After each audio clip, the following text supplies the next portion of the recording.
Bil-afrondingsfases. Die korrekte voorbereiding en afrondingspraktyke is belangrik om seker te maak dat jou bulle in 'n optimale kondisie sal wees vir 'n veiling. My naam is Anrieg en hier's 'n paar wenke oor hoe om jou bul reg voor te berei. Afrondingstydperk. Die ideale tyd om 'n bul af te rond is 5 tot 6 maande. Dit is belangrik om vooruit te beplan, sodat die bul genoeg tyd het om aan die hoë styseldieet gewoon te raak. Dit gee jou ook genoeg tyd om die bul se rumen bakterieë 1 maand voor die veiling weer aan 'n hoër veselrantsoen gewoon te maak. Aanpassingsfase. Die aanpassingsfase is die belangrikste deel van die voerperiode. Dit help om te keer dat die rumen beskadig word en maak dit makliker vir die bul om weer op weiding aan te pas.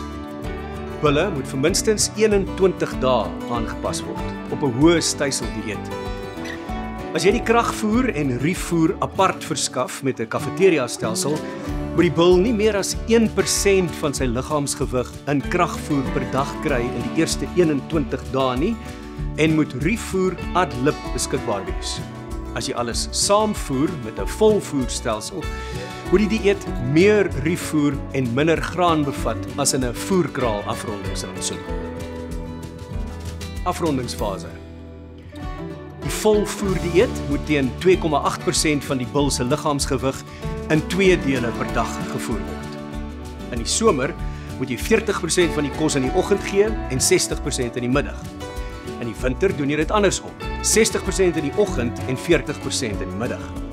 Dit is omdat die hoë somertemperature die bul se eetlus onderdruk. So, dit is beter om die grootste deel van die kos te voer wanneer die dagtemperatuur afkoel. Wil jy hulp hê met goeie afrondingspraktyke? Kontak jou Molatech tegniese adviseur vir ondersteuning in die verband.